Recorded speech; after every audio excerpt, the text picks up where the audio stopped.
Pemuda ini berupaya kabur dan melawan petugas Satpol PP saat terjaring razia preman di Jalan Raya Bekasi, Cakung, Jakarta Timur, Rabu sore. Ia terus melawan untuk dibawa masuk ke mobil petugas. Pemuda ini diamankan setelah aksinya melakukan pungutan liar bermodus paogah di jalur putar balik mengganggu ketertiban.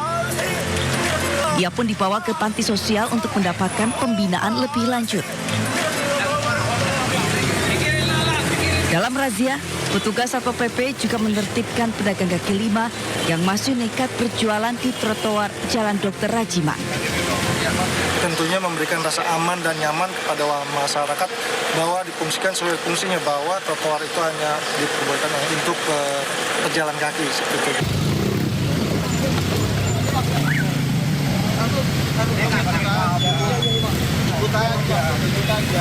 Aksi kejar-kejaran mewarnai razia preman berkedok juru parkir liar yang digelar petugas reserse kriminal Polsek Metro Tanah Abang di kawasan Pasar Tanah Abang dan Tamrin City, Jakarta Pusat.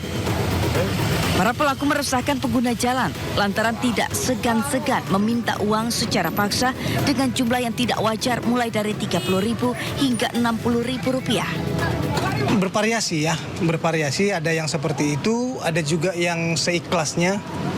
Makanya dari kemarin kita menunggu juga kalau ada korban, apalagi yang membuat viral, tentunya berharap membuat laporan. Pada razia kali ini petugas berhasil mengamankan 13 preman berkedok juru parkir liar. Mereka selanjutnya dibawa ke Polsek Metro Tanah Abang untuk menjalani pemeriksaan. Tim Liputan A-News melaporkan.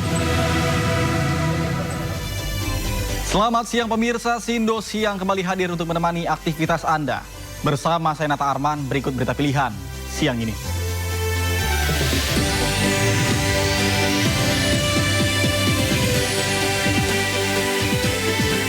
Kepala keamanan di Pasar Induk Kramat Jati, Jakarta Timur diduga diintimidasi oleh preman saat menertibkan pedagang kaki lima.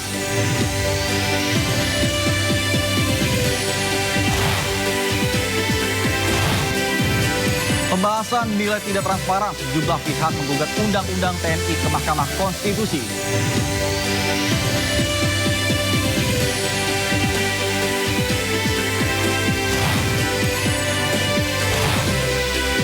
Berkunjung ke Arab Saudi, Presiden Trump mencabut sanksi jangka panjang terhadap Suriah.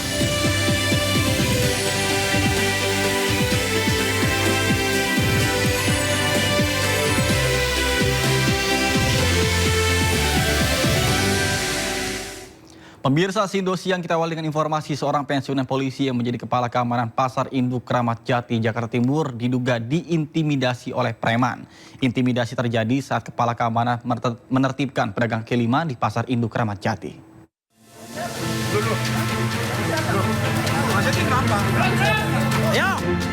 Seorang petugas keamanan terlibat cekcok dengan preman pasar di Pasar Induk Sayur Mayur Kramat Jati, Jakarta Timur. Sebelumnya penertiban PKL di sekitar pasar dilakukan petugas keamanan. Tiba-tiba kepala keamanan yang merupakan pensiunan Polri didatangi sejumlah massa sekitar 50 orang.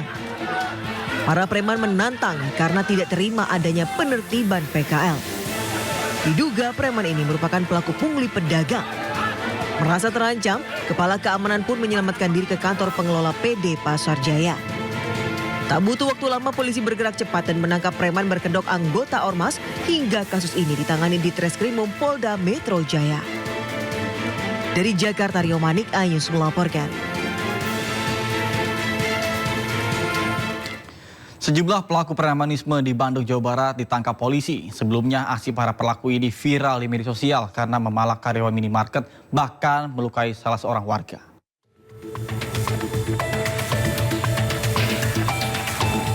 Sempat viral di media sosial, sejumlah preman memalak karyawan minimarket di kawasan Citapen, Bandung Barat, Jawa Barat.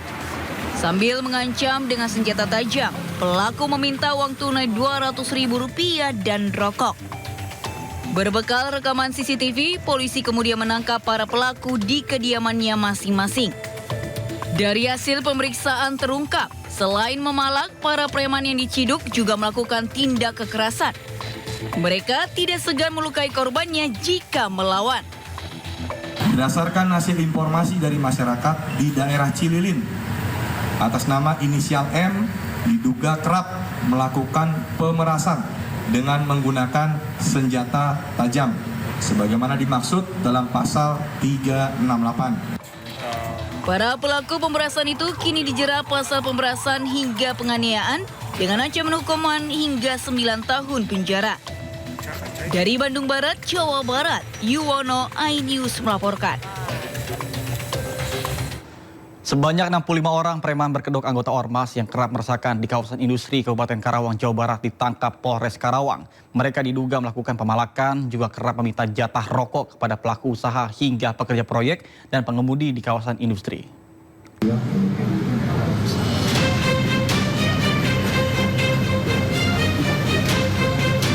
Sebanyak 65 orang yang kerap meresahkan warga di wilayah hukum Polres Karawang, Jawa Barat ditangkap dalam operasi pekat yang digelar Polres Karawang sejak tanggal 1 hingga 10 Mei 2025. Puluhan pelaku ini diduga kerap melakukan aksi premanisme termasuk parkir liar di berbagai lokasi. Sasaran utama mereka pekerja proyek dan pelaku usaha dengan modus mulai dari minta rokok hingga tarif parkir yang tak wajar. Polisi menegaskan operasi ini merupakan bagian dari upaya nasional untuk memberantas premanisme serta mendukung iklim investasi dan pertumbuhan ekonomi. Para pelaku preman ini adalah mereka meminta uang rokok kepada korban yang saat itu sedang mengerjakan proyek pemasangan rambu-rambu lalu lintas yang ada di dalam kawasan industri.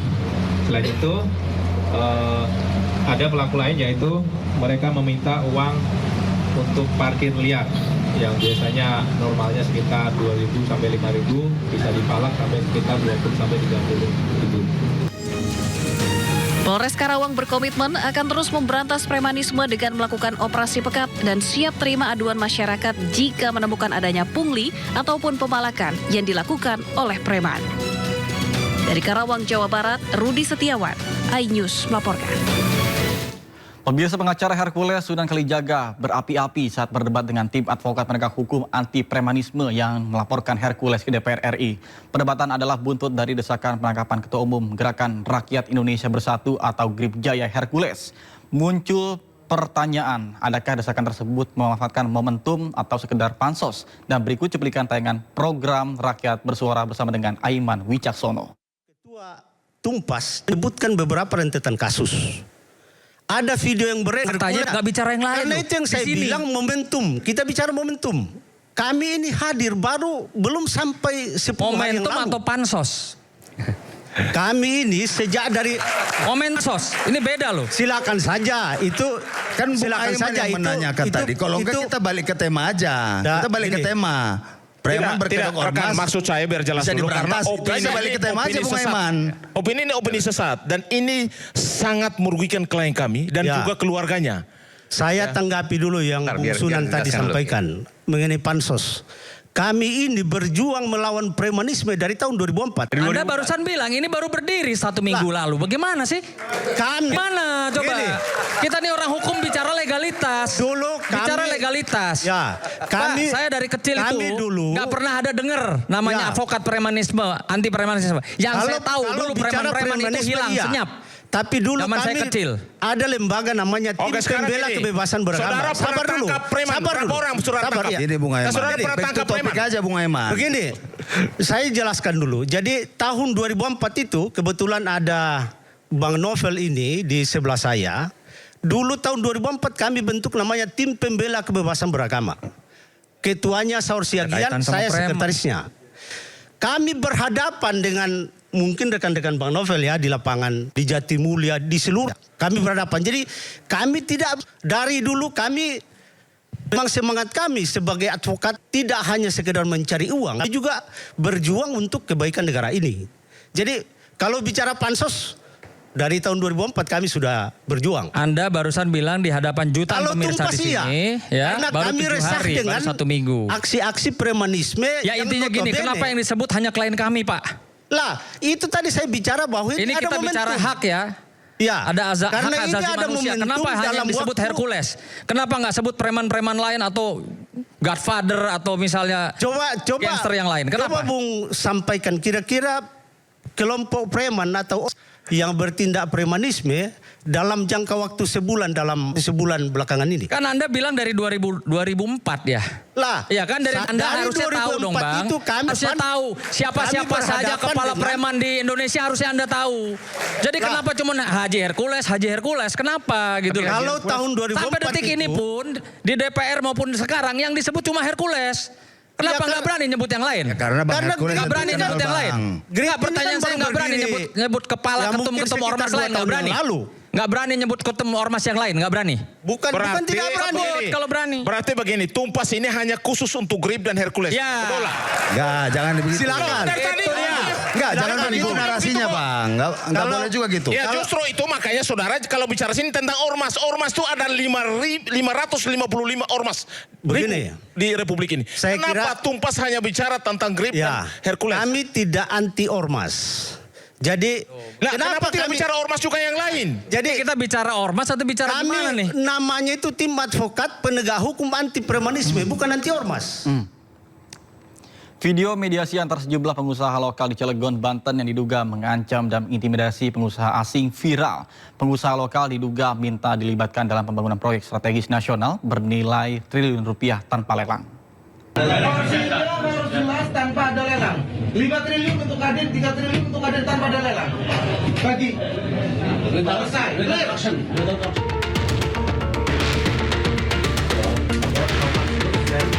Sebuah video mediasi antara sejumlah pengusaha lokal yang diduga mengancam dan mengintimidasi pengusaha asing agar dilibatkan dalam pembangunan proyek strategis nasional viral di media sosial. Dalam video tersebut, sejumlah pengusaha lokal yang mengatasnamakan organisasi pengusaha kota Cilegon diduga mengintimidasi seorang pengusaha dari salah satu perusahaan petrokimia dengan meminta dilibatkan dalam proyek perusahaan senilai triliunan rupiah kepada pengusaha asing tanpa lelang. Menyusul viralnya video tersebut, Kapolres Cilegon AKBP Kemas Indranata Negara akan menindak tegas organisasi ormas maupun LSM hingga oknum yang berkedok premanisme.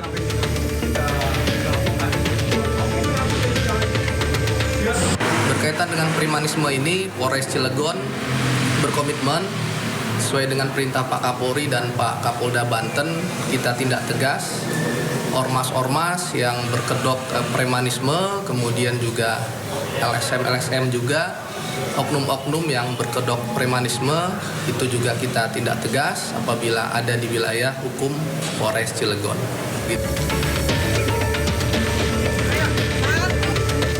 Sementara itu, Kapolres Cilegon juga telah memediasi antara kedua belah pihak agar tidak ada pengancaman maupun intimidasi terhadap proyek strategis nasional.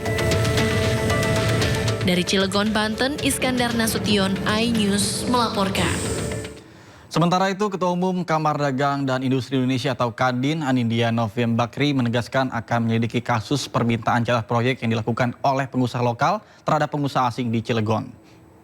Kadin sedang membentuk dan sudah mulai tim verifikasi dan juga etis untuk melihat keluhan daripada dan pertanyaan masyarakat di Cilegon. Pasti Kadin itu selalu fokus untuk meningkatkan perdagangan dan juga investasi dan tentu menginginkan kepastian hukum dan tidak ingin ada tindakan-tindakan yang melawan hukum dan juga represif. Jadi kalau ada hal-hal seperti itu lebih ke arah oknum dan itu levelnya kan kabupaten kota sehingga kita akan bekerjasama dengan provinsi dan Kadin Indonesia juga mengerahkan WKUK hukum dan organisasi untuk benar-benar kita menindaklanjuti dan menyikapi secara bijak dan cepat. Sekjen Ormas Grip Jaya Zulfikar membantah bahwa Grip Jaya dibackingi oleh Presiden Prabowo Subianto. Dirinya menyebut Grip memiliki ikatan emosional dan mendukung karir politik Presiden Prabowo. Dan berikut kami hadirkan cuplikan tayangan program Rakyat Bersuara bersama dengan Aiman Wicaksono. Uno, Grip juga ada di situ menjadi garda terdepan. Dan finalnya 2024, Grip Jaya tetap menjadi garda terdepan mendukung Bapak Prabowo Subianto, ya, Bapak Hercules dan seluruh jajarannya, anggotanya Grip Jaya itu mati-matian, berdarah-darah untuk menghantarkan Bapak Prabowo Subianto menjadi Presiden Republik Indonesia. Oke. Di situ kemudian relevan apa disampaikan. Jadi saya mau mengatakan bahwa tidak dibackingi oleh Pak Prabowo, Anda mengatakan tidak. Tidak. Bahwa kemudian ada publik seolah-olah bahwa ada Pak Prabowo di belakangnya, Anda mau menafikan itu. Secara emosional, Pak Prabowo Subianto itu ya ada di Grip. Maksudnya? Secara emosional, karena kami mendukung beliau. Oke. Karena kami mendukung beliau. Kami ini salah satu dari sekian banyak pendukung gitu. Kan pendukung Pak Prabowo itu ada banyak, Pak. Ada yang berbentuk partai, ya kan? Partai koalisi. Ada yang berbentuk organisasi. Ada yang berbentuk relawan. Jadi kedekatan emosional saja. Emosional saja. Oke. Ya, itu jelas. Itu nggak bisa karena Anda pendukung setia dari ya, kami 2009. pendukung setia. Kami pendukung setia gitu. Jadi bahwa disebut backingi dan lain sebagainya itu salah. Itu fitnah. Itu fitnah. Pemirsa, sebanyak 11 tahanan Polres Kampar Riau kabur dari penjara. Para tahanan merupakan tersangka kasus narkotika dan pencurian.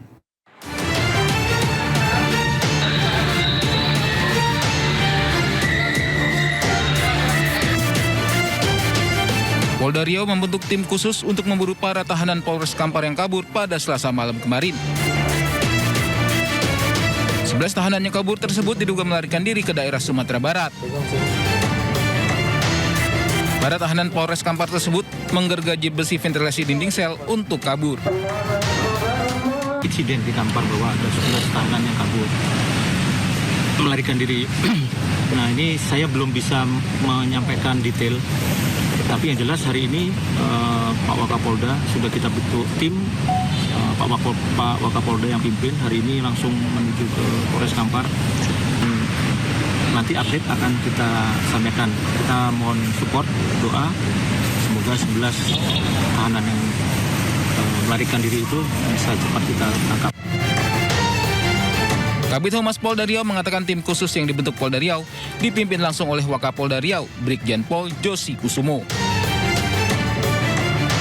Polda Riau dan Polres Kampar juga meminta bantuan masyarakat dengan sebarkan foto 11 tahanan yang kabur. Tahanan yang kabur terdiri dari 7 tersangka kasus narkotika dan 4 tersangka pencurian dengan pemberatan. Dari Kampar Riau, Indra Yose Rizal, iNews melaporkan. Pemirsa, Pangdam 3 Siliwangi Majen TNI Dadang Arif Abdurrahman mendatangi lokasi pemusnahan amunisi kedaluarsa milik TNI Angkatan Darat di Garut, Jawa Barat. Pangdam turut mengawasi secara langsung jalannya investigasi kejadian.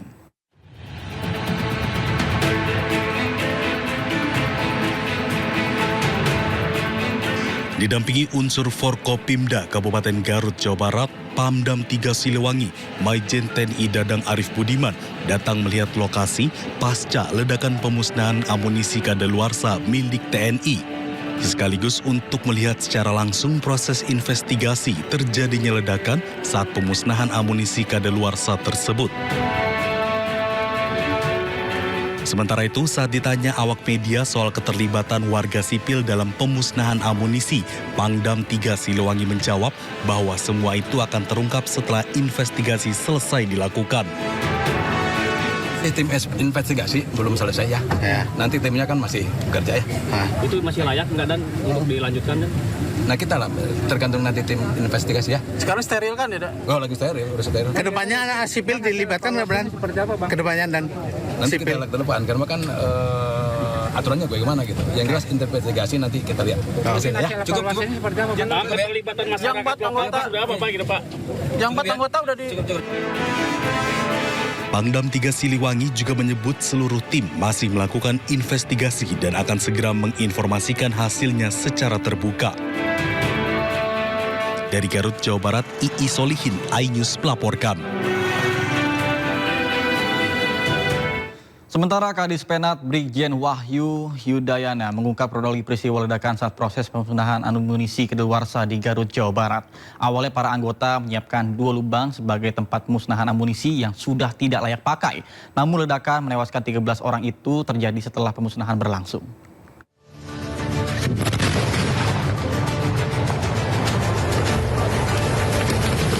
Asap hitam membumbung tinggi di kawasan Pantai Sagara, Kecamatan Cibalong, Kabupaten Garut, Jawa Barat, Senin kemarin. Kadis Penat Brigjen TNI Wahyu Yudayana menjelaskan kronologi meledaknya detonator dalam insiden ledakan amunisi kadaluarsa. Menurut Wahyu, secara prosedur baik pengecekan personel maupun lokasi telah dinyatakan aman. Setelah itu, personel membuat 2 lubang sumur untuk amunisi yang akan dimusnahkan. Kemudian dimasukkan amunisi yang akan dimusnahkan. Lubang tersebut lalu diledakkan personel TNI Angkatan Darat menggunakan detonator. Peledakan pun berjalan sempurna dan aman. Selanjutnya, tim menyusun detonator yang telah dipakai untuk dimusnahkan. Namun secara tiba-tiba terjadi ledakan dari dalam lubang dan mengakibatkan 13 orang meninggal dunia. 4 diantaranya prajurit TNI Angkatan Darat, sementara 9 korban lainnya warga sipil. Tim Liputan iNews melaporkan. Usai kejadian ledakan amunisi di Garut, Jawa Barat, Komisi 1 DPR RI akan memanggil sejumlah petinggi TNI. Pasca insiden ledakan saat pemusnahan amunisi kadaluarsa, Ketua Komisi 1 DPR RI, Utut Adianto, menyatakan pihaknya akan memanggil jajaran TNI. Meski belum memberikan tanggal pasti pemanggilan tersebut, Utut menjelaskan sejauh ini sudah tercatat sebanyak 6 kali peristiwa ledakan amunisi di tanah air. Peristiwa terakhir di Garut paling banyak memakan korban jiwa. Dirinya menyebut Panglima TNI wajib bertanggung jawab dan kedepannya harus ada perbaikan.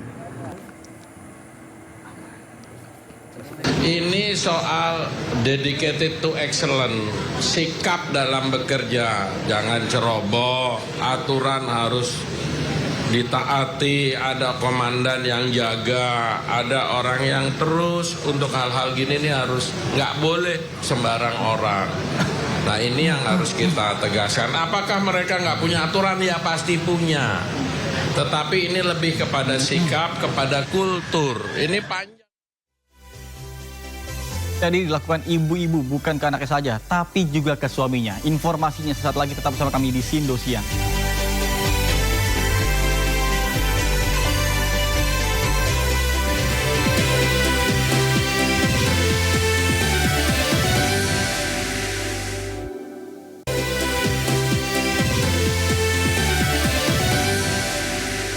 Terima kasih Anda masih bersama kami di Sindo Siang bersama saya Nata Arman. Pemirsa, sejumlah pihak menggugat Undang-Undang TNI ke Mahkamah Konstitusi. Pemohon meminta MK membatalkan UU TNI karena pembahasan dinilai tidak transparan. 6 MPR garing 2000 maupun TAP MPR nomor 7. Koalisi Masyarakat Sipil untuk Reformasi Sektor Keamanan mengajukan permohonan uji formil Undang-Undang Nomor 3 Tahun 2025 tentang TNI. Mereka menilai pembahasan revisi Undang-Undang TNI yang dilakukan DPR tidak akuntabel karena sengaja menutup ruang partisipasi publik dan tidak transparan. Para pemohon meminta Mahkamah Konstitusi membatalkan Undang-Undang TNI yang baru. Revisi Undang-Undang TNI sendiri telah mencerminkan kegagalan pembentukan hukum berupa aturan hukum yang tidak diumumkan, sebagaimana dinyatakan oleh Fuller tersebut, di mana pembentuk undang-undang yakni DPR telah sengaja memiliki itikat buruk selama proses pembahasan revisi Undang-Undang TNI berlangsung, yakni menutup ruang partisipasi publik, tidak transparan dan tidak akuntabel, sebagaimana disampaikan oleh anggota DPR sekaligus Wakil Ketua Komisi 1 DPR RI, yakni Dev Laksono dalam pemberitaan yang dimuat. Permohonan uji formil Undang-Undang TNI dilakukan oleh 6 pihak, baik organisasi dan perseorangan. Salah satu pemohon adalah putri bungsu mantan Presiden Abdurrahman Wahid, Inaya Wahid. Dari Jakarta, Tim Liputan iNews melaporkan. Sementara itu, Ketua Mahkamah Konstitusi Suhartoyo menilai kerugian akibat Undang-Undang TNI harus dijelaskan oleh pemohon. MK juga meminta pemohon memperbaiki permohonan uji formil UU TNI. Kembali, apakah betul seperti itu saja? Suhartoyo menilai permohonan uji formil UU TNI harus disempurnakan. Ketua MK meminta pemohon memperjelas upaya konkret permohonan yang terhalang karena minimnya akses informasi saat pembahasan RUU TNI. Suhartoyo juga menilai jika pemohon bersifat pasif saat pembahasan revisi UU TNI di DPR berlangsung, maka kerugian konstitusional yang dimaksud pemohon akan sulit untuk dibuktikan. juga kita sudah menyelesaikan rapat panja. Jadi itu yang harus bisa dijelaskan kepada Mahkamah dalam permohonan ini bahwa ada kerugian konstitusional yang sifatnya memang real dialami oleh para pemohon. Karena kalau warga negara kemudian mahasiswa sekalipun misalnya, kalau selama ini pasif tidak pernah ada keterlibatan secara konkret atau kontribusi secara konkret, kemudian kanalnya tersumbat, tapi hanya secara pasif mengikuti secara pasif melalui media, melalui pemberitaan misalnya, kemudian tidak memberikan kontribusi konkretnya, itu juga sulit untuk kemudian mendalilkan bahwa berkaitan dengan kerugian konstitusional itu merasa dirugikan. Sebelumnya masyarakat menyoroti revisi Undang-Undang TNI, mulai dari pasal yang dibahas hingga rapat di hotel yang dinilai tertutup dan ada yang disembunyikan.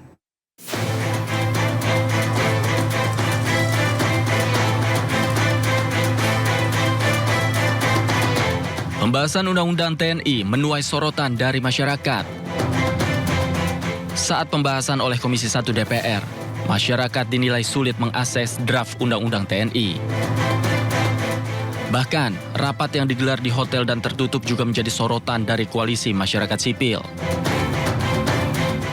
Salah satu poin perubahan yang juga disorot adalah jumlah jabatan sipil yang bisa diisi oleh prajurit TNI aktif. Dalam pembahasannya, DPR memperluas lembaga yang bisa diduduki TNI aktif menjadi 16 lembaga. Selain itu, sejumlah pasal krusial juga direvisi, di antaranya tugas pokok TNI selain operasi perang, serta usia masa dinas keprajuritan hingga 58 dan 60 tahun. Dari Jakarta, Tim Liputan iNews melaporkan. Presiden Republik Indonesia ke-7 Joko Widodo menutup pintu damai atas kasus dugaan ijazah palsu yang disidangkan di Pengadilan Negeri Solo, Jawa Tengah. Melalui kuasa hukumnya, Jokowi menutup pintu damai dengan penggugat Muhammad Taufik atas laporan dugaan ijazah palsu milik Jokowi.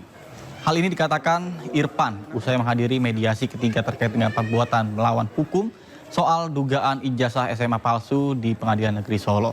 Sementara penggugat melalui kuasa hukumnya, Andika Dian Prasetyo, mengatakan pihaknya sebagai penggugat masih menghormati proses mediasi karena hal ini diatur dalam peraturan Mahkamah Agung.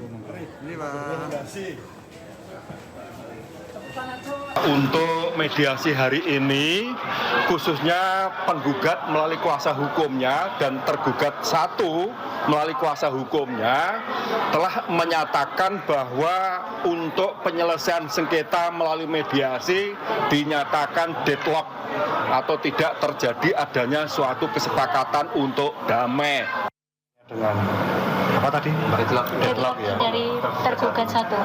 Jadi begini, kami sebagai penggugat itu sebenarnya masih menghormati yang namanya proses mediasi. Jadi proses mediasi ini kan diatur di dalam Perma dan kami menghormati itu.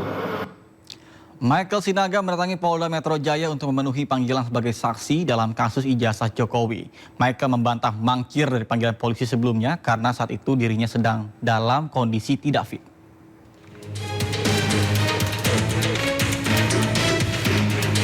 Michael Sinaga selaku host Sentana Podcast memenuhi panggilan Polda Metro Jaya untuk diperiksa sebagai saksi dalam kasus ijazah Presiden ke-7 Joko Widodo Rabu pagi.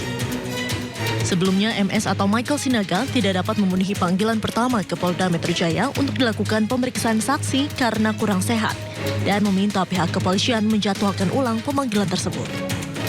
Michael pun mengaku kaget lantaran pemanggilan terhadap para saksi termasuk dirinya dilakukan dalam waktu cepat. Saya juga agak kaget, pemanggilannya itu sangat cepat dan waktu itu saya minta diundur 1 minggu, betul. Jadi saya bukan mangkir, jadi tidak seperti berita yang beredar. Saya memang sudah mengkontak penyidiknya, penyelidik bukan penyidik. Saya sudah mengontak penyelidiknya dan bisa di reschedule. Nah, saya tidak tahu kenapa tiba-tiba datang panggilan kedua. Ini ada 2 ya surat panggilannya. Nah, dan sangat terkesan terburu-buru sih menurut saya. Kan ini hanya sebuah klarifikasi dan saya juga akan mempertanyakan. Dalam pemeriksaan tersebut, Michael memberikan klarifikasi kepada pihak kepolisian terkait kasus ijazah Jokowi. Meski demikian, Michael mengatakan tak memiliki persiapan khusus atau dokumen yang dipersiapkan. Dari Jakarta, Henry Aprila, Seto Pratomo, dan Damar Wicaksono, iNews melaporkan. Rektor dan sejumlah pimpinan Universitas Gadjah Mada digugat ke Pengadilan Negeri Sleman terkait dengan ijazah Presiden ke-7 Republik Indonesia Joko Widodo. Gugatan dilayangkan seorang advokat kepada 8 orang dan akan disidangkan pada tanggal 22 Mei mendatang.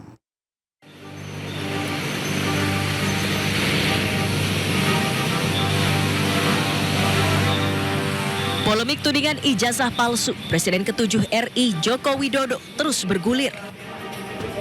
Kini sejumlah pimpinan Universitas Gadjah Mada digugat ke Pengadilan Negeri Sleman oleh seorang advokat bernama Komarudin. Total 8 orang menjadi pihak tergugat, mulai dari rektor, 4 wakil rektor, dekan Fakultas Kehutanan, kepala perpustakaan Fakultas Kehutanan, serta dosen pembimbing akademis Joko Widodo Kasmujo. Gugatan dilayangkan terkait ijazah sarjana Fakultas Kehutanan yang dikeluarkan UGM. Beliau telah memasukkan gugatan yang berkaitan dengan adanya mantan Presiden Indonesia ya tadi.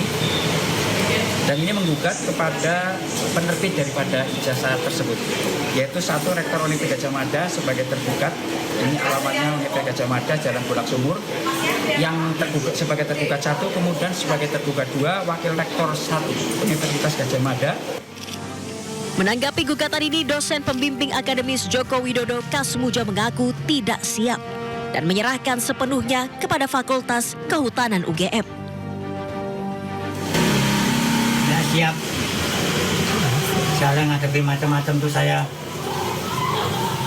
belum pernah sih. Jadi orang itu harus jujur mungkin, sesungguh mungkin, seadil-adilnya, sedisiplin mungkin. Jadi kalau ditanya seperti itu, jawabannya saya waduh, gak punya jawaban.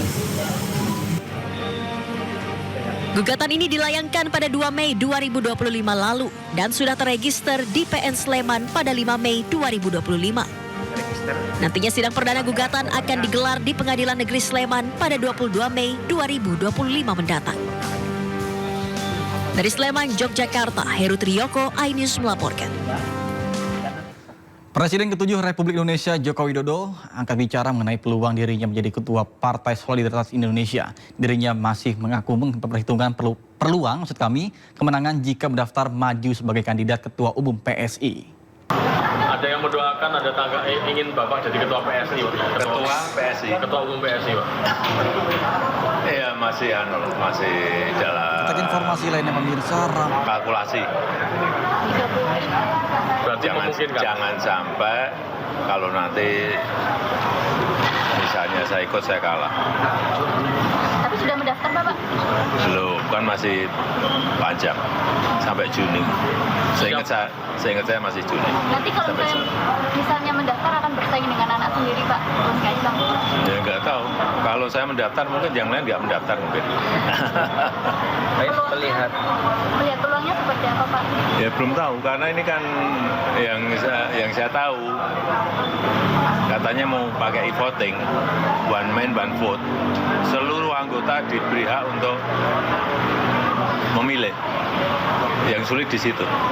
Menanggapi ada partai yang mau menerapkan sistem itu gimana Pak? Ya bagus, saya kira ini kan era digital ini kalau misalnya pemilihan ketua dengan e-voting melibatkan seluruh anggota, artinya ada kepemilikan terhadap partai itu betul-betul di seluruh anggota. Saya kira bagus. Informasi lainnya pemirsa, ramai tren lapor Kang Deddy Mulyadi dilakukan ibu-ibu bukan ke anaknya saja, tapi juga ke suaminya. Nah ternyata tren ini juga sampai ke kalangan selebritis. Salah satunya adalah desainer kondang Ivan Gunawan yang melaporkan sahabatnya Ayu Ting Ting. Kang Deddy, ini Ayu nih nonton drama Korea mulu nih Kang Deddy. Masukin ke barak Kang Dedi, nggak mau makan. Bukan cuma emak-emak yang ngelaporin anak-anaknya aja. Tren lapor Kang Deddy Mulyadi ini ternyata juga sampai di kalangan selebritas. Nah, salah satunya desainer kondang Ivan Gunawan nih yang ngelaporin sahabatnya Ayu Ting Ting supaya dibawa Kang Deddy Mulyadi ke barak militer. Kang Dedi. Diunggah di akun Instagramnya @ivan_gunawan. Pria yang akrab disapa Igun ini melaporkan Ayu lantaran keseringan nonton drakor alias drama Korea sampai-sampai malas makan. Dedi, masukin ke barak Kang Dedi. Nih nonton drakor mulu nih Kang Dedi nih, males ngobrol nih dari tadi nih Kang Dedi. Masukin ke barak militer nih Kang Dedi nih. Siapa sangka laporan Igun ini ternyata diunggah ulang sang Gubernur Jawa Barat loh. Deddy Mulyadi juga menanggapi laporan Igun dengan pertanyaan, apakah Ayu Ting Ting mau dibawa ke barak militer atau justru ke kantor KUA? Kayaknya udah mulai stres nih Kang Dedi. Angkut Kang Dedi, masukin ke barak. Lagi makan, jangan sambil nonton drakor ya. Nanti salah nyuapin. Bukannya nasi yang masuk ke mulut, nanti handphonenya yang masuk ke mulut. Ayo, kalau masih makan sambil nonton drakor terus, nanti tinggal pilih mau dibawa kemana. Mau dibawa ke barak militer atau mau dibawa ke kantor KUA. Pemirsa, kalau biasanya orang tua yang melaporkan anaknya, tapi kali ini ada anak yang melaporkan orang tuanya. Inilah anak dari public figure Raffi Ahmad dan Nagita Slavina, Rafathar. Rafathar melaporkan ibunya, Nagita Slavina, atau akrab disapa dengan Mama Gigi. Kok bisa ya? Ini Kang Dedi nih yang belum mandi nih. Kasihan nih Kang Dedi nih, tuh lihat tuh. Udah bucang nih, belum mandi. Begitu aksi Rafathar saat melaporkan ibunya Nagita Slavina ke Gubernur Jawa Barat Deddy Mulyadi. Diunggah di media sosialnya, Rafathar melaporkan ibunya yang akrab disapa dengan Mama Gigi ini karena hanya bermain ponsel dan tak mau mandi seharian. Minum kopi di Shanghai tapi nanti ke militer aja, ke militer nih. Susah mandi, susah makan tuh. Makanya milih-milih. Lucunya lagi, meskipun berdomisili di Jakarta, tapi Rafathar meminta Gubernur Jawa Barat Deddy Mulyadi menjemput ibunya ke barak militer karena katanya Mama Gigi juga milih-milih makanan nih. Haha, ada-ada aja ya Rafathar. Nah, laporan Rafathar ini menuai banyak gelak tawa warganet dan diunggah ulang di berbagai platform media sosial. Kang Dedi parah nih. Harus lagi minum kopi di sana. Nanti Sementara anggota DPR RI Komisi 10 Verrel Bramasta mengkritisi kebijakan pemerintah Jawa Barat dalam membina anak-anak yang dianggap berperilaku nakal. Menurutnya, pembinaan karakter terhadap anak tidak hanya kedisiplinan, tapi juga dilakukan secara komprehensif dengan melibatkan sejumlah pihak. Bila kita hanya mengandalkan physical approach atau pendekatan secara fisik tanpa menyentuh dimensi psikologis dan juga spiritual para remaja ini, saya rasa kita malah akan membentuk karakter anak-anak muda yang keras, bukan yang tangguh. Lalu juga kalau kita lihat dari sisi kebijakan, penting untuk kita ingat bahwa Undang-Undang Sistem Pendidikan Nasional atau lebih tepatnya Undang-Undang Nomor 20 Tahun 2003 tidak ada dalam undang-undang tersebut yang mengatur atau mengharuskan siswa atau siswi untuk pindah ke barak militer sebagai bentuk edukasi. Sementara itu, kalau kita berkaca kepada Undang-Undang Perlindungan Anak, yaitu Undang-Undang Nomor 35 Tahun 2014, menyatakan bahwa anak yang berhadapan dengan hukum ataupun anak-anak yang menunjukkan perilaku yang menyimpang termasuk dalam kategori anak-anak yang membutuhkan perlindungan khusus yang penanganannya seharusnya melibatkan banyak stakeholders seperti lembaga sosial dan pendidikan, counselor, pihak orang tua, ataupun berbagai stakeholders lainnya dan bukan melalui instansi militer. Pemirsa, Kementerian Pekerjaan Umum memastikan bakal meresmikan setidaknya 65 sekolah rakyat pada Juli 2025 mendatang, di mana untuk tahap pertama dilakukan dengan melakukan renovasi sekolah existing atau yang sudah ada. Menteri Pekerjaan Umum Dodi Hanggodo memastikan setidaknya terdapat 65 hingga 100 sekolah rakyat dapat segera diresmikan pada Juli 2025 mendatang.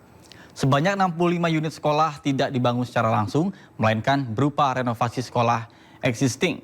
Dodi juga menargetkan untuk dapat membangun 100 sekolah rakyat per tahun, sedangkan untuk tahun depan, pemerintah menargetkan akan membangun sekolah baru dengan lahan luas minimum sebesar 5,5 hektar. di mana hingga saat ini Menteri PU ini mengaku telah mengantongi 135 lokasi lahan yang ditargetkan akan mulai dibangun sekolah rakyat untuk tahun ajaran 2026.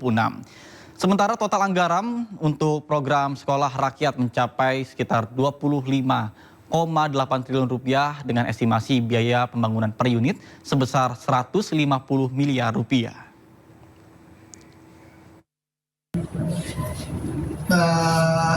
Kalau ada waktu sih saya akan sampaikan, cuma kayak sekarang saya lebih fokus bagaimana bisa kejar Juli selesai yang plan of tahap 1 65 sampai 100 dan tahap 2 itu Juli 2026 selesai. Itu yang sebenarnya hari ini lagi saya kejar, karena kan politik anggaran itu kan agak beribet ya. Soal APBN itu kan demikian step yang mesti kita lalui sampai kemudian benar-benar bisa lelang tanda kontrak dan diskusi. Walaupun sudah ada perpres segala macam, tapi ya itulah memang anggaran dijaga sedemikian ketatnya supaya penggunanya itu bisa dengan baik dan benar dari tata kelolanya. Presiden Prabowo Subianto terima kunjungan Perdana Menteri Australia Anthony Albanese di Istana Merdeka Jakarta. Informasi selengkapnya usai jeda berikut, tetap bersama kami di Sindo Siang.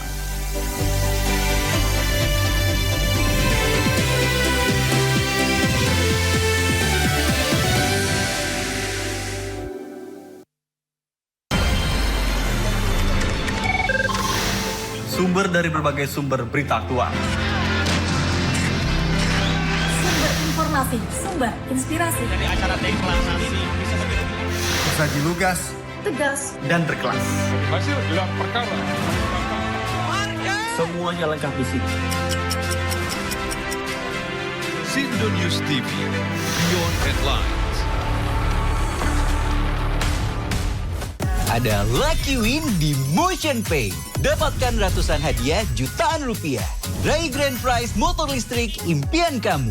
Ada jutaan token listrik, tiket kereta gratis, dan ratusan hadiah keren lainnya. Caranya gampang. Tingkatkan transaksimu di MotionPay dan kumpulkan kuponnya. Bisa bayar jajanan, bayar tiket kereta, beli pulsa, beli token listrik, dan transaksi lainnya. Kesempatan di tangan kamu. Suara tak layak dibungkam. Intelektualitas perlu diuji. Integritas butuh konsistensi demi demokrasi yang hakiki. Suarakan kejujuran demi keadilan menuju kebenaran. Saya Aiman Wicaksono, saatnya rakyat bersuara Di Sindo News TV. Isu terhangat selama sepekan terakhir. Kenaikan upah minimum pekerja PPN menjadi 12% pada tahun depan. Kumpulan berita yang paling banyak dibicarakan. Remaja berusia 14 tahun. Polda Metro Jaya telah menetapkan 26 orang tersangka. Warga membunyikan klakson tanda sukacita atas kecelakaan. Temukan semua informasinya di Top Issue setiap Sabtu dan Minggu jam 6 sore di Sindo News TV. Program berita teraktual prime time Anda. Panglima TNI Jenderal Agus Subianto membatalkan keputusan mutasi Letjen Kunto Arif yang Wibowo. melibatkan Hercules hingga mantan Panglima TNI Gatot Nurmantio. Menggali banyak peristiwa dari beragam lokasi. Kedatangan Bill Gates untuk membahas kerjasama dengan Indonesia. Gaduh ijazah palsu milik Joko Widodo terus bergulir. Dapatkan informasi penting di Sindo Prime setiap Senin sampai Jumat jam 7 malam di Sindo News TV. Sumber berita aktual tersaji lengkap di sini. 7 pelaku dalam kasus Hezbollah meluncurkan Belum rotok ini menjadi Sindo Today. Satres narkoba. Hujan deras disertai. Mobil rombongan wartawan. Sindo Siang. Korban meninggal dunia dan Indonesia ada seorang terluka dalam.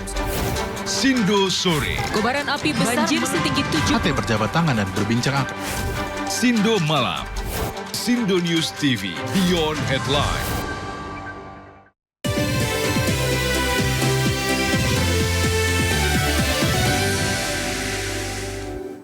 Terima kasih Anda masih bersama kami di Sindo Siang bersama saya Nata Arman. Pemirsa, Presiden Prabowo Subianto terima kunjungan Perdana Menteri Australia Anthony Albanese di Istana Merdeka Jakarta.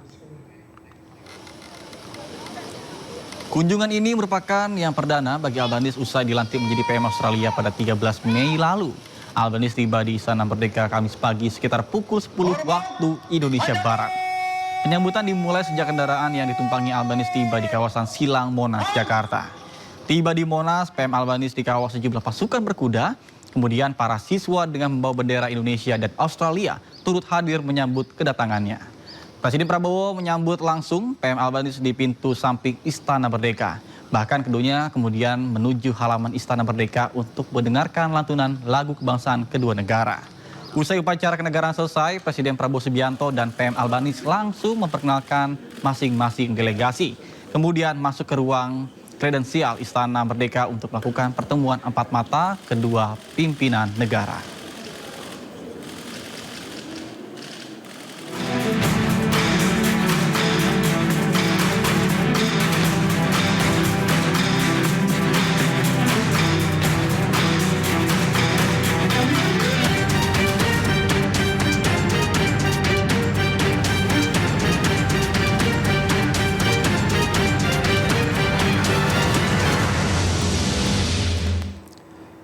Pemirsa, Wakil Menteri Ketenagakerjaan Immanuel Ebenezer melakukan inspeksi mendadak ke sebuah hotel di Depok. Sebelumnya ratusan pegawai sebuah hotel di Depok ini berunjuk rasa meminta pembayaran gaji dan THR yang belum diterima.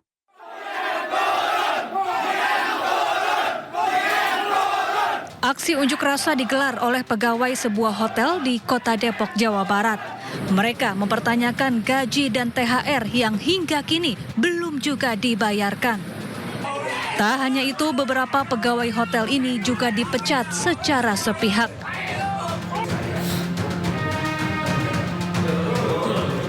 Wamenakar Immanuel Ebenezer pun mendatangi lokasi. Ia meminta pihak hotel segera menyelesaikan permasalahan ini. Tak hanya itu, Wamenakar juga akan meminta Gubernur Jawa Barat untuk melonggarkan aturan wisuda sekolah.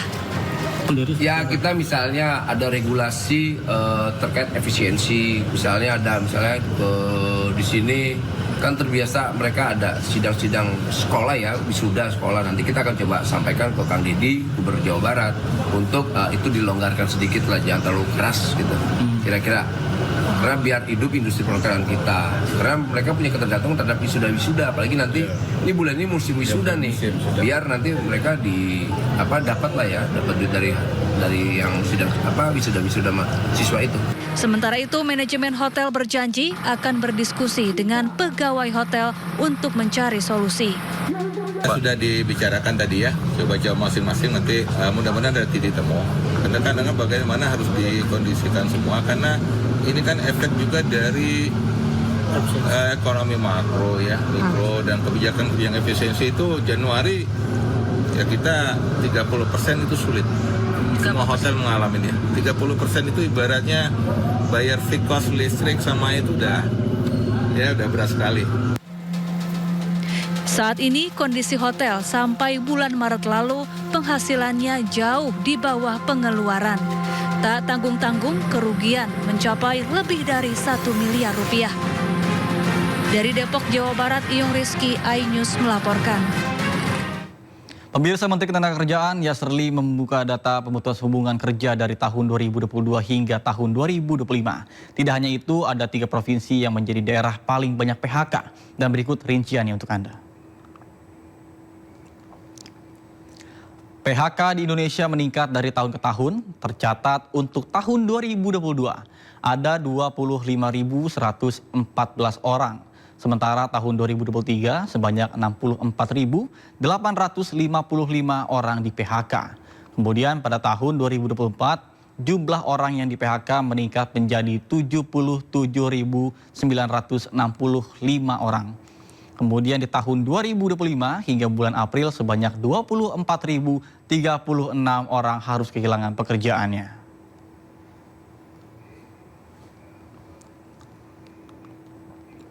Sementara ada 3 sektor yang paling banyak PHK hingga bulan April 2025.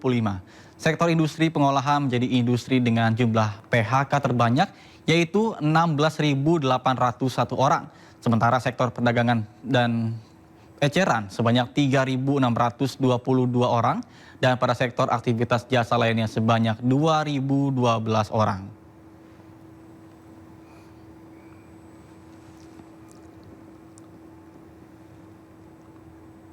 Data berikutnya, ada 3 provinsi yang paling banyak PHK hingga bulan April 2025.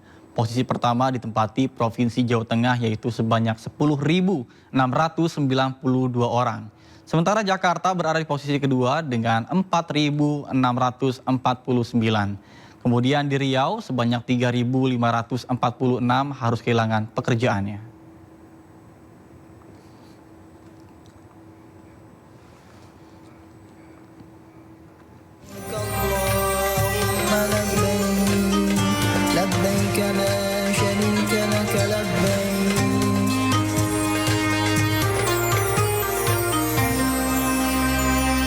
Beralih ke informasi seputar haji pemirsa, fenomena barang tertinggal kerap terjadi pada jemaah calon haji Indonesia selama berada di Madinah, Arab Saudi. Jemaah tidak perlu khawatir, layanan perlindungan jemaah daerah kerja Madinah hadir mengatasi masalah tersebut.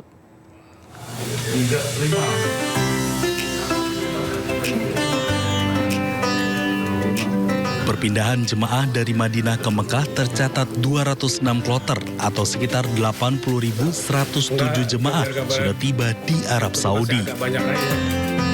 Dari jumlah tersebut, 11.230 jemaah sudah tiba dari Madinah ke Mekah.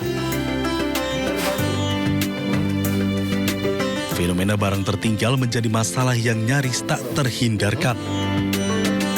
Barang seperti tas, koper, kursi roda, ponsel, bahkan uang tunai kerap ditemukan tertinggal baik di hotel ataupun kawasan Nabawi.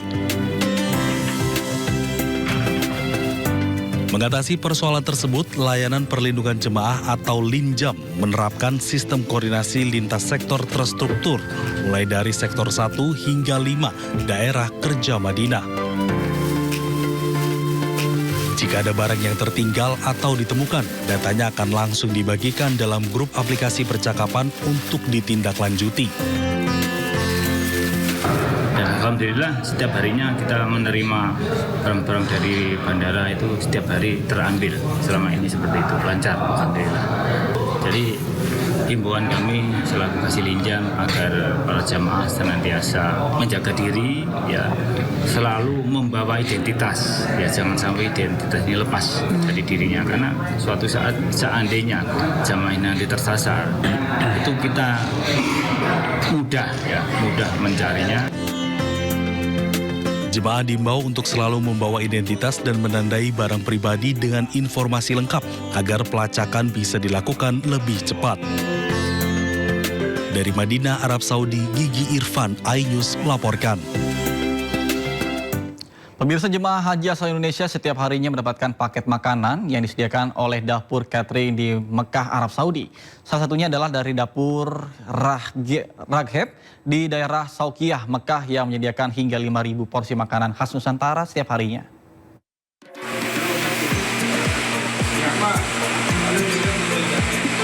Petugas penyelenggara ibadah haji Arab Saudi menyiapkan 55 dapur konsumsi bagi jemaah Indonesia selama musim haji 2025. Dari 55 dapur yang disiapkan, salah satu dapur yang memproduksi konsumsi paling banyak adalah Raghib. Dapur Raghib terletak di daerah Saukiyah, Kota Mekah. Setiap harinya dapur ini dapat memproduksi hingga 5.000 porsi makanan khas Nusantara menyesuaikan cita rasa khas Indonesia. Demi menjaga kesehatan jemaah haji Indonesia selama beribadah di sana, dapur ini telah memenuhi standar kebersihan yang sangat tinggi serta standar gizi dan standar kesehatan yang disesuaikan dengan ketentuan klinik kesehatan haji Indonesia. Kalau untuk masakan, alhamdulillah Indonesia banget. Jadi lidah kita itu sudah biasa makan yang seperti ini. Di sini saya kira makanannya itu ya makanan-makanan khas Arab gitu kan. Tapi ternyata makanannya Indonesia banget, jadi pas untuk kita semua. Juru masak di dapur Raghib seluruhnya berasal dari Indonesia yang telah berpengalaman dan berkompetensi memproduksi makanan dalam jumlah besar. Dari Mekah, Arab Saudi, tim liputan iNews melaporkan.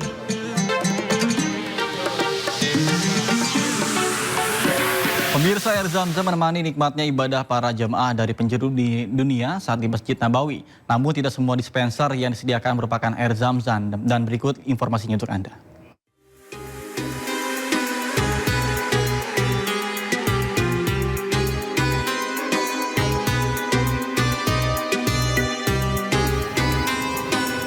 Di jantung kota Madinah, berdiri megah sebuah masjid yang menjadi tujuan jutaan umat muslim di dunia.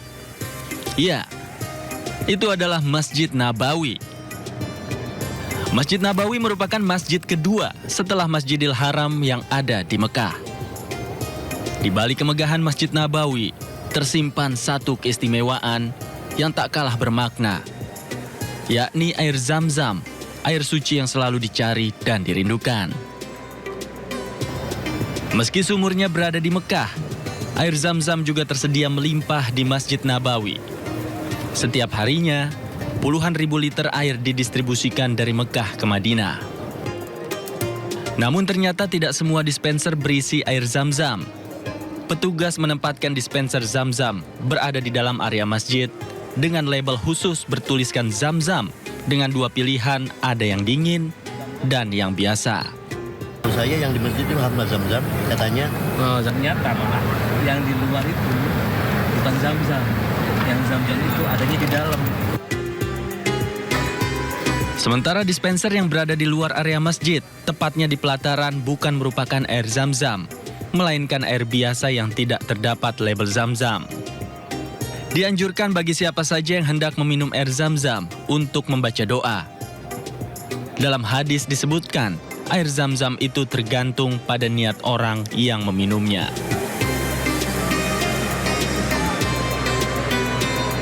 Di balik kesegaran air Zam-Zam tersimpan sejarah, keajaiban dan kekuatan iman yang terus mengalir, menyatukan jutaan hati dalam satu keyakinan bahwa setiap berkah dari Allah dapat hadir, bahkan dalam setiap tegukan air. Dari Madinah, Arab Saudi, Gigi Irfan melaporkan. Secara bertahap, calon jemaah haji asal Indonesia sudah tiba di Tanah Suci. Namun, sejumlah barang terlarang seperti rokok masih ditemukan dalam barang bawaan para jemaah. Dan untuk perkembangan terbarunya, sudah ada petugas MCH tahun 2005, ada rekan Ramdan Nibur di Madinah, Arab Saudi. Baik, selamat siang waktu Jakarta, Mas Bur. Bagaimana kabarnya, Mas? Ya, Mas Nata, alhamdulillah baik. Alhamdulillah. Mungkin bisa dijelaskan, Mas, terkait dengan temuan 1.000 rokok milik jemaah asal Indonesia ini bagaimana, Mas? Kemudian, sanksi apa yang dikenakan? Oke, Mas Nata, terima kasih. Kemarin otoritas bandara tempat bandara Abdullah mengamankan 100 blok rokok ya, 100 blok rokok atau 200 itu milik jamaah haji Indonesia yang tersebar di 9 koper yang dibawa. Nah, dari 9 koper tersebut semuanya berisikan rokok dan ini merupakan penemuan terbesar sejak adanya penyelenggaraan ibadah haji Arab Saudi. Kalau dibilang sanksi sejauh ini tiap otoritas bandara belum atau petugas panitia penyelenggara ibadah haji Arab Saudi ya belum menentukan apa sanksi yang diberikan kepada para jamaah yang bisa dibilang nakal. Akan tetapi berkaca dari tahun lalu yang ada jamaah haji yang membawa 5 slot atau lebih dari ketentuan yang diberikan oleh pemerintah Arab Saudi yang sekitar 2 slot. Saat itu jemaah haji dikenakan sanksi sekitar 800 real untuk kira 20. Jadi kepala daftar bandara Abdul Aziz juga tidak lupa-lupanya atau tidak lupa mengimbau para petugas atau kepada jamaah haji Indonesia agar tidak membawa rokok karena ujung-ujungnya akan ada sanksi yang diberikan karena masih dalam tahap. Kalau balik lagi ke awal atau bagaimana dengan koper milik jamaah haji Indonesia yang mana ada 9 koper tersebut kembalikan ke hotel di mana jamaah haji intinya koper tersebut aman atau dikembalikan atas satu rokok tersebut dibawa pulang atau diamankan oleh petugas custom bandara. Itu dari laporan dari penangkapan dari rokok yang ada di bandara. Selain itu, selain penangkapan rokok juga saya ingin membahas ada tips aman untuk aktivitas di kota Madinah. Karena di Kota Madinah saat ini, apalagi saat puncaknya di sekitar jam 1 atau jam 2 siang, di mana cuaca di sini mencapai 42 derajat Celcius. Ya, itu otomatis juga dapat mengganggu aktivitas para pemudik ya, yang ingin melakukan aktivitas. Kepala Dapur Madinah juga beberapa kali diimbauan agar tidak terlalu sering melakukan aktivitas di luar ruangan, bisa ada sholat hargai atau ibadah hargai itu juga di kota tempat karena pahalanya juga sama. Dan itu juga banyak minum air putih karena rawan dehidrasi atau yang namanya panasnya atau cuaca panas itu bisa mencapai dehidrasi. Juga para jamaah disarankan untuk minum air putih. Selanjutnya juga mengonsumsi tangki itu disarankan karena kita mendapatkan itu juga dehidrasi. Dan itu juga gunakan payung. Payung juga sangat penting jika harus aktivitas di ruangan pada siang hari. Payung dapat dijadikan senjata. Pakai di kepala atau payung saat di ruangan dapat mengantisipasi matahari langsung dan kepala. Ya, Baik, Mas Bur, mungkin bisa didekatkan sedikit lagi untuk headsetnya agar suaranya lebih jelas. Kemudian mungkin ada pesan apa atau himbauan yang akan diberikan kepada calon jamaah agar tidak terulang kembali kejadian-kejadian serupa. Untuk himbauan dari wakil atau kepala dasar Madinah menginformasikan agar jamaah tidak membawa rokok berlebih karena dari otoritas Arab Saudi hanya menyarankan membawa 2 set rokok atau kira 20 butir rokok. Itu merupakan batas maksimal. Jika aturan itu dilanggar, bakal ada sanksi berat yang bakal diberikan kepada jamaah. Sejauh ini memang sanksi itu belum ditetapkan. Cuma bisa jadi kalau misalnya ada jamaah haji Indonesia yang lagi-lagi bandel, bisa jadi sanksi berat bakal ditetapkan oleh otoritas haji Arab Saudi. Satu lagi juga bagi jamaah haji Indonesia yang sehari-harinya juga tidak merokok, jangan mau dititipkan rokok ya oleh temannya atau anak saudaranya dan nanti untuk dikonsumsi atau dijual di Arab Saudi. Tentunya itulah merupakan beberapa himbauan dari kepala daftar dan wadakar bandara Arab Saudi agar tidak terulang kejadian serupa di sini. Terima kasih Mas Bur atas informasi dan waktunya bisa bergabung bersama kami di Sindo Siang. Selamat siang waktu Indonesia dan salam sehat, Mas.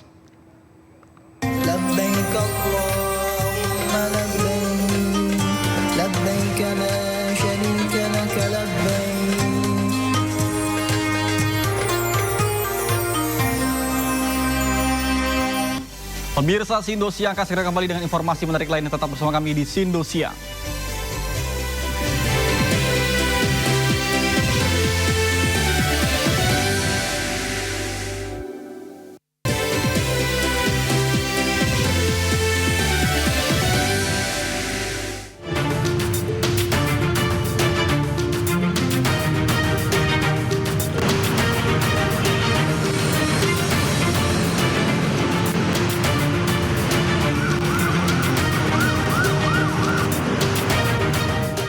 Pemirsa, saatnya kita simak pantauan lalu lintas pada siang ini dan kami telah terhubung dengan Brigadir Treslinda dari NTMC Polri yang berada di kawasan Cawang Penas, Jakarta Timur. Baik, selamat siang Brigadir Treslinda. Bagaimana pantauan lalu lintas pada siang ini? Silakan.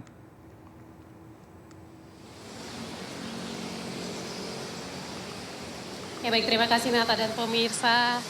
Di hari kedua setelah libur panjang, aktivitas kendaraan pada siang hari ini di jalur arteri Kalimalang yang akan mengarah ke arah Bekasi tentunya mengalami kepadatan kendaraan. Seperti yang Anda saksikan di belakang saya saat ini merupakan antrian kendaraan dari arah Cawang yang akan masuk ke arah Kalimalang. Tentunya pada siang hari ini cukup panjang dengan antrian ini mencapai 200 meter di belakang trafik layak dominasi kendaraan pada siang hari ini juga kendaraan roda 2 dan juga roda 4 tidak sedikit kendaraan angkutan umum. Hal ini juga perlu diperhatikan bagi para pengguna jalan dengan aktivitas kendaraan angkutan umum yang menaikkan dan menurunkan penumpang di median jalan Kemudian untuk kendaraan dari arah Tanjung Priuk juga yang akan mengarah ke arah Cawang maupun Halim pada siang hari ini juga dalam ramai cenderung tersendat, di mana dominasi kendaraan juga didominasi dengan kendaraan angkutan barang. Mengingat kawasan Halim ini juga merupakan jalur yang akan dilintasi kendaraan yang akan mengarah ke arah Cikampek maupun ke arah Bekasi, sehingga terjadi peningkatan volume kendaraan di sana. Kami harapkan Anda untuk selalu berhati-hati dengan kendaraan angkutan barang, tentunya bagi pengendara roda 2 yang mengikuti di belakang kendaraan angkutan barang. Hal ini perlu diantisipasi apabila terjadi trouble di jalan yang dapat menyebabkan kecelakaan lalu lintas. Setidaknya Anda sudah menjaga jarak aman kendaraan Anda. Kemudian untuk siang hari ini kendaraan yang akan mengarah ke Pondok Bambu juga dalam keadaan ramai lancar. Dan kami harapkan Anda tetap mengikuti rambu lalu lintas serta marka jalan yang ada. Nata, kami juga menginformasikan kembali kepada para pengguna jalan di mana diatur di dalam pasal 134 Undang-Undang Lalu Lintas dan Angkutan Jalan mengatur tentang prioritas kendaraan. Di urutan pertama adalah kendaraan pemadam kebakaran, kemudian urutan kedua adalah kendaraan ambulans. Dijelaskan lagi di pasal 107 Undang-Undang Lalu Lintas bahwa kendaraan yang dilengkapi dengan lampu isyarat dan juga sirene dapat diberi prioritas utama di jalan raya meskipun tidak ada pengawalan dari anggota kami yang berada di lapangan. Hal ini bertujuan bagi kendaraan pemadam kebakaran untuk menyelamatkan banyak orang. Kemudian ada kendaraan ambulans yang bertujuan untuk golden hour atau waktu kritis pasien yang perlu diperhatikan bagi para pengguna jalan, sehingga untuk itu kami harapkan Anda dapat memberi prioritas jalan bagi kedua kendaraan tersebut apabila terjadi kepadatan kendaraan di jalan raya. Dan bagi Anda yang akan beraktivitas, periksa kembali. Pastikan kendaraan Anda dalam keadaan layak jalan, Anda sendiri dalam keadaan sehat. Hal ini untuk menekan tingginya kecelakaan lalu lintas di seluruh Indonesia. Dan bagi Anda yang akan mengupdate informasi-informasi seputar arus lalu lintas terkini, kami siap melayani Anda di 15669 ataupun melalui SMS center kami di 9119. Nata, kembali ke Anda di studio, silakan. Baik, terima kasih Brigadier Linda atas laporan dari kawasan Cawang Penas, Jakarta Timur. Selamat bertugas kembali dan salam presisi.